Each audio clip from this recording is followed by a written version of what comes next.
Okay, morning.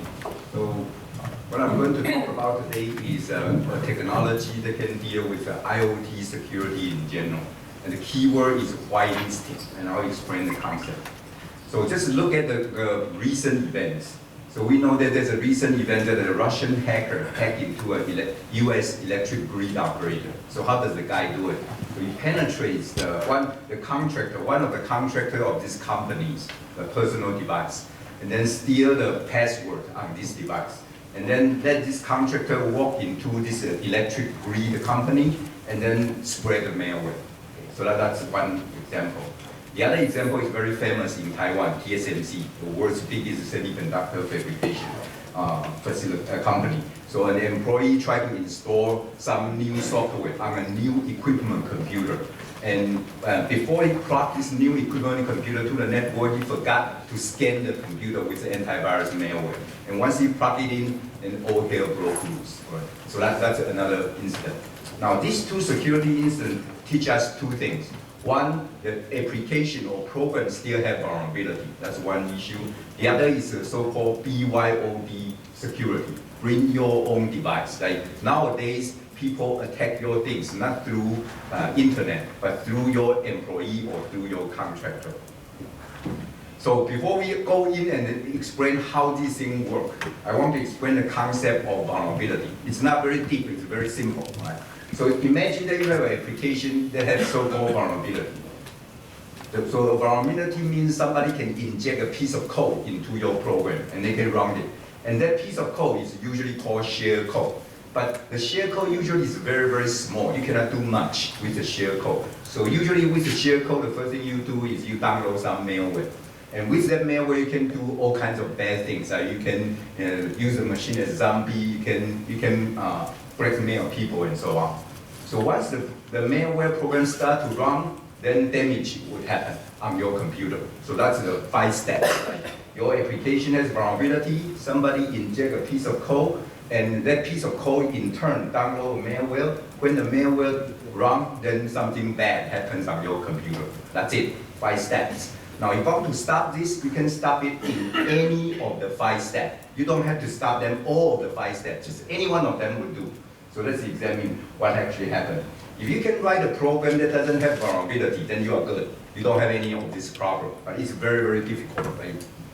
Or you can say, okay, I have vulnerability, and you can inject a piece of code into my program, but you cannot run the program. That's also good. If you can stop the shareware from running, that's also good. Or you can say, you can run the shareware, but you cannot download malware. A lot of firewall products have this. Like they try to stop malware from being downloaded on the network. That's number 3. Now, once the malware is already on your computer, if I have a way to stop it from running, that's also pretty cool. So that's number 4. Like I can stop the malware from running.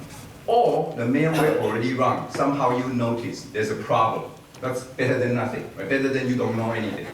A lot of the so-called AI and like the CNN or whatever modern approach to do security is really on number 5. Like once something bad happened and you notice something anonymous, something weird, then you say, oh, I must be attacked, and then so on.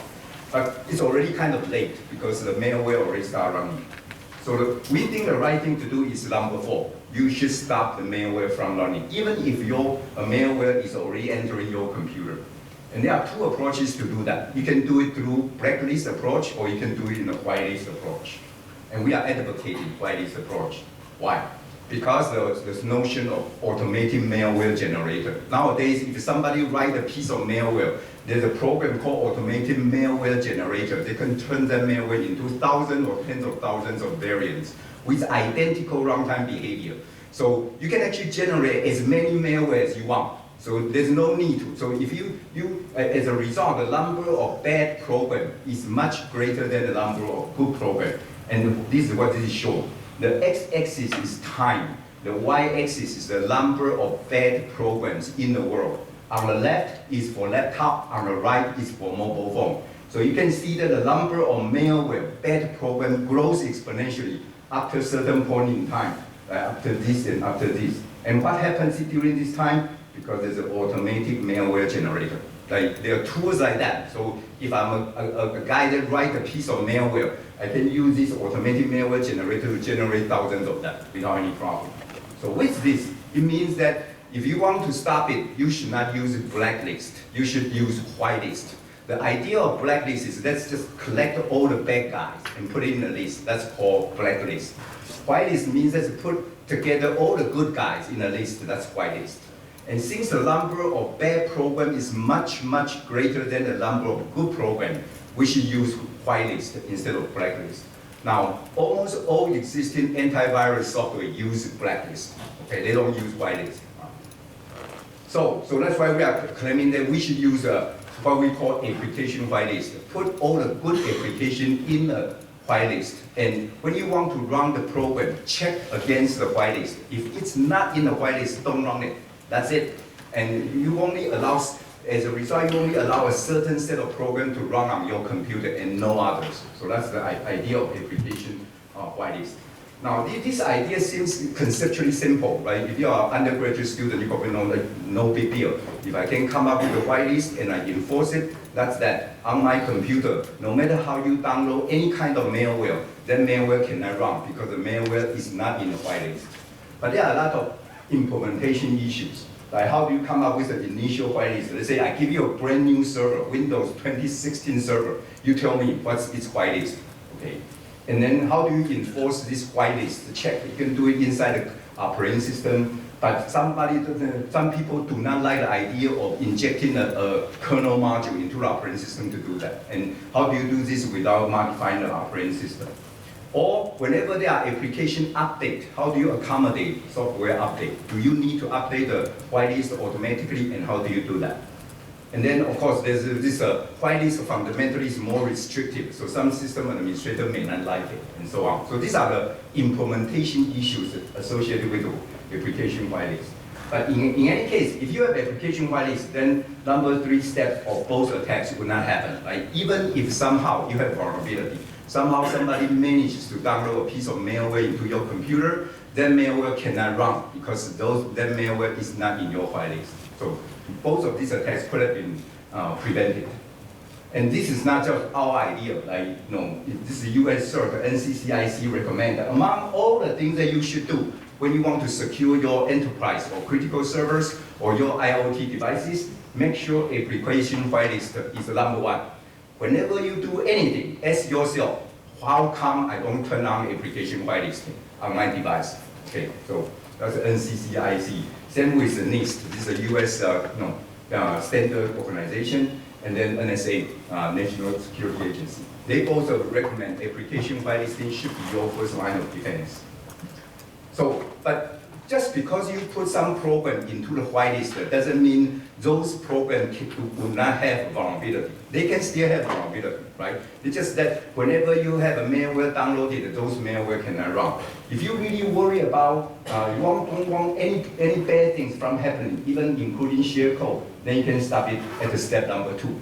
And we also have some technology that allow you to do that. So one idea is that whenever you have program running, not only I'm checking the program when the program started, to check whether they're in a whitelist, when the program runs, we also monitor its runtime behavior. So how do we do that? We try to extract so-called system call pattern. So how does that work?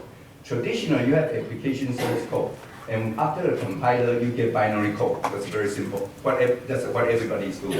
But along the way, I can extract a system call pattern from the source code as well.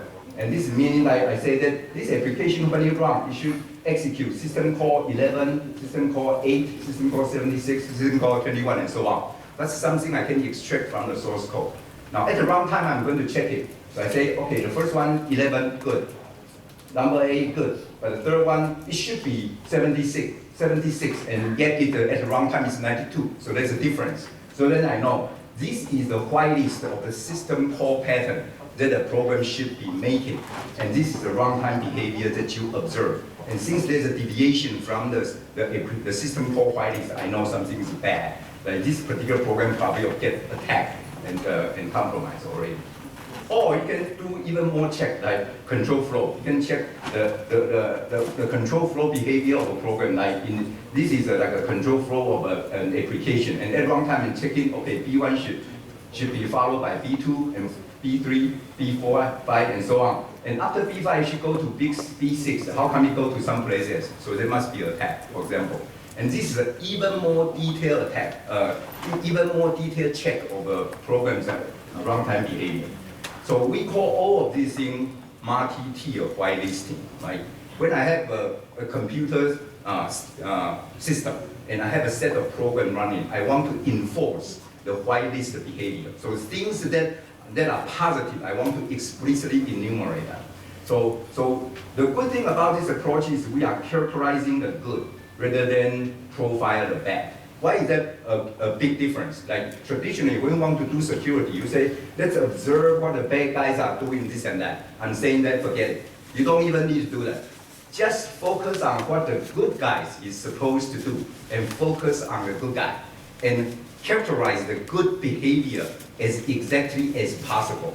At the runtime, check the hell out of it, and that's that. That's what you need to do. Anything deviate from the good guy's behavior is bad. And that's what we mean by whitelisting. So you don't have to care about what bad guys are doing. Just focus on what the good guys should be doing, and that's that. Right? And so with that, we can actually have multiple lines of defense. Like you can check that, when a program started, is it in a whitelist? And when a program is running, does it access the right system resource, the right system call, and even though the control flow, and so on. So you can have multiple levels of whitelisting check if you want. So with this, we are claiming that in the future, all fixed functionality devices should implement application whitelisting. What do I mean by fixed functionality device? A device that performs a fixed set of functionality, called fixed functionality. So what are the examples? IoT device, ATM machine, sweep server for interbank transfer, machining tool controller, Wi-Fi AP, smart lamp post, and so on. All these things performs a fixed set of functionality. That means the set of programs that should be allowed to run on those devices should be fixed as well. And that's why they should be protected by application whitelisting, right? So that's the claim. So with this, we can make sure that only a certain set of programs, let's say 17 is an example, only 17 programs can run on this device. And when this program runs, the set of system resources, like device or files, are fixed, or the system call, or the control flow. So the result is that even if any of these 17 programs has vulnerability, okay, then it is still impossible for bad guys to run their programs on the fixed functionality devices. But you might worry that what do I need to do in order to leverage this technology? Do I need to do a lot of work? And I say, no, you don't. Like, for example, somehow you get your Wi-Fi AP router, you set it up, install all the program you need, all the firmware you need, and that's what you get. Then we have tools that can automatically extract application whitelist, system call pattern, and at runtime we'll check it. So as far as you are concerned, you don't have to do anything. I don't want you to do anything, because if you do stuff, you make mistake. I don't want you to do anything. Just there's an automated tool. You do what you need to do to build up these fixed functionality devices, and we'll take care of the rest. All right. So this is our thing. This is ITRI has this whitelisting execution platform. So it guarantees zero malware, because if the malware is not in the whitelist, it cannot run. All right. So no malware can run on a device that's protected by application whitelisting. And this system runs on x86 server or ARM-based devices, supports both Linux and Windows. And not only supports binary, also supports scripting language. And all this binary code share library and kernel module we will support it. And then there's a bunch of other functionality as well. So I don't have time to go through it. So we already have this implemented and trying on various systems. So there are some example companies that are currently using this technology, including some of the critical infrastructure guys like Thai Power and China Petroleum Corporation. So that's like first problem. I say that there are two problems. One is software vulnerability. The other is bring your own device security. Like two problems that we outline. So like the problem here is that nowadays your employee or your contractor, your part-time consultant, they bring in bad things into your enterprise. That's what BYOD means. So if you want to do that, think about your smartphone. Today, you probably have two smartphones. One is manageable, but isn't very difficult to use, and the other is your personal smartphone. It's very easy to use. So ideally, we want to build a super phone that can allow you to do both. Like you can do your office work securely, and you can do your personal stuff very flexibly. Right? That's what you want. So there are two ways to do that. Either you do virtualized smartphone or you do VMI. So we are going to talk about VMI today. So what's VMI? Basically, in the past, whenever you want to execute any app, you have to download to your device and run it. Here, the new word is that you don't have to download anything. These apps are already installed on some cloud server. And so all you have to do is run this app on cloud server and stream the result to your phone. That's all. So the app never come to your smartphone. So it has various kinds of security benefits. For example, you can do centralized control and management. So for example, I take my smartphone to my company, and whatever company application that I need to use, they run in the cloud and stream the result to me. So the company app never run on my smartphone, and therefore the those data and the app are running in the cloud. And it can reduce data leakage because the data never come to my phone, and also it minimizes attack surface. Even my phone get compromised, I cannot do much because all the stuff are in the cloud. And then of course you can do comprehensive app use monitoring. For example, we have a use case in which that people, enterprise now, their Line is a very popular instant messaging app in Taiwan. And enterprises want to monitor the Line usage of their employee. It's very difficult if you want to do it on your smartphone. But if the Line app is running in the cloud, then it's very easy. And that's the kind of application that we are doing right now. Like once you can run all the important apps in the cloud, you can do all kinds of stuff. And monitoring some kind of transaction or exchanges through Line is one example here. So this is my last slide. I'm trying to explain to you that there are two problems. One is the software vulnerability problem. It's still very difficult because most applications have vulnerability. It's a fact of life. You cannot do much. The only thing you can do is stop bad things from happening, even when your applications have vulnerability. That's one. And so the way we do it is we are proposing this multi-tier whitelisting. I want to impress you again. When you want to consider your cybersecurity solution, think about your own application. Is this device a fixed functionality device? If it's a fixed functionality device, then consider using application whitelisting. That's that. You should at least protect yourself with that. And then there's this BYOD problem. So you don't want a dirty device when your employee, your contractor bring in a dirty device and screw up your enterprise computer environment. And one way to do this is app streaming. And think of app streaming is a VDI. Like VDI for desktop work. And app streaming or VMI is a VDI for smartphone. And you can do all kinds of isolation and make sure that both app and data stay in the cloud. So if your dirty devices cannot do much harm to your enterprise environment. Okay, so that's all I have. Thank you.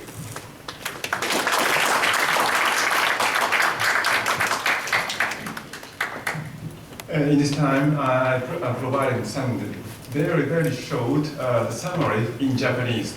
日本語で超サマリーをですね、ご紹介したいと思います。結構。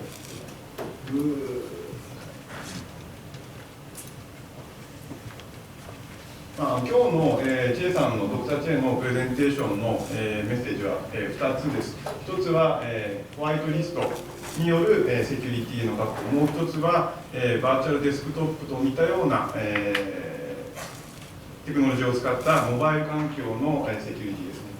1つ目はここら辺にこう書かれてるんですけども、すべて、マシンの中です。IoT デバイスの中でセキュリティを確保するためにホワイトリスト化しましょうというお話です。なので、ここら辺でですね、止めているのはすべてホストの中、デバイスの中です。ネットワークレベルではありません。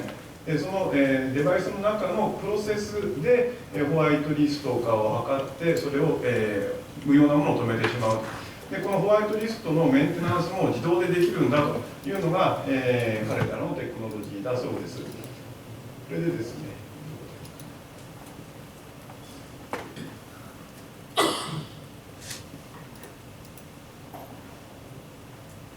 ここれですね、SENAX はいいんだけれども、結構めんどくさいので、彼らのテクノロジーの簡単ですということのようです。あともう一つ、後半は、デバイス、BYOD の、モバイルデバイスですね。これも結構問題になるでしょう。皆さんモバイル環境は使い勝手よくいろいろ使ってしまうので、それを BYOD、ごめんなさい、BYOD でビジネスに持ち込んでしまうと、ビジネスの環境が脅威にさらされる。そうならないようにという、アイデアでこちらですかね。VDI と一緒です。VDI のように仮想デスクトップと同じように、バーチャル環境をモバイルにも持ち込んでしまいましょう。それによってセキュアなバーチャル環境で、全てのことができるでしょう。これ前提として通信環境が良いというのが前提になると思います。なので今日の午後ですね、午後に、開催する、クラウドコンピューティングデイの方でもこちら、少しKさん、紹介してくれると思いますので、そちらも合わせてご参加ください。以上です。